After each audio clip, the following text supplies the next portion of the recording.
Hi guys, welcome back to Jaco TV Unboxing, and for today's video nga, bubuksan natin tong Teenage Mutant Ninja Turtles collab ng Hello Kitty and Friends, at ito'y galing sa McDonald's Happy Meal.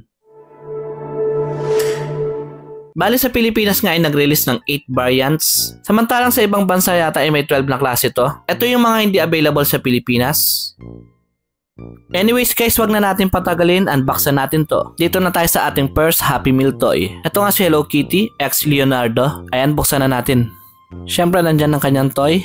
At may kasama nga itong maliit na collectible card na may QR code para sa kanyang game online. Ito na nga si Hello Kitty collab ni Leonardo. Okay lang in detail. Siyempre poor lang ang kanyang paint job. Hindi naman din tayo mag-i-expect ng malaki sa Happy Meal toy, diba? Cute naman siya, pero magaang pala to guys ah. Ito na yung ating next toy. May Melody collab ni Donatello. Kayo guys, sino yung favorite nyo Sanrio characters? Comment nyo nga.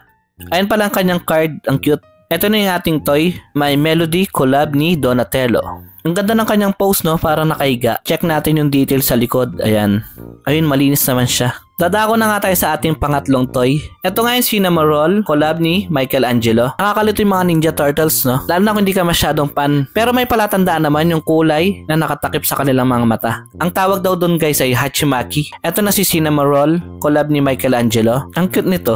At isa tong sa favorite ng anak kong Sanrio characters. Dadako na nga tayo sa favorite ng karamihan, si Kuromi. At yung kakolab na dito, si Raphael. Bukod nga sa iba-iba ang kanilang Hachimaki guys, kilala ang Teenage Mutant Ninja Turtles na iba't iba ang kanilang weapon. Comment nyo nga kung sino yung favorite nyo sa kanila. Ito na pala si Kuromi, collab ni Raphael. At so far dito ako nagandaan guys, dahil maganda yung combination ng mga kulay. Nandun pa yung kanyang buntot to. Next toy naman natin, itong si My Melody, collab ni Leonardo. Ayan ang kanyang card, at ito naman ang kanyang toy. Malinis naman ang kanyang paint job, pero syempre minsan di naman maiwasan yung mga paint transfer, lalo na mass production sila, at cheap lang ang kanilang price. Ang pang-anim na toy nga natin, itong si Hello Kitty collab ni Raphael. Di ko nga pala nasabi sa inyo guys na yung 1 to 4 ay kulay green ang kanilang skin, at yung 5 to 8 naman yung kulay white yung kanilang skin. Palagay nyo, alin yung mas maganda? Ayan, bagay pala kay Hello Kitty itong red na Hachimaki, at gusto ko din ang kanyang pose. Second to the last toy na nga tayo.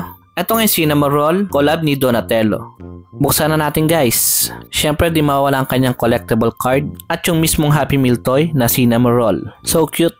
Ayan ang kanyang detalye sa likod. Si Kuromi nga ang ating last but not the least, at collab na dito si Michelangelo. Buksan na natin. Ito ang kanyang card, at syempre ang ating last toy, si Kuromi, wearing orange Hachimaki. Simple lang ang kanyang pose pero rock.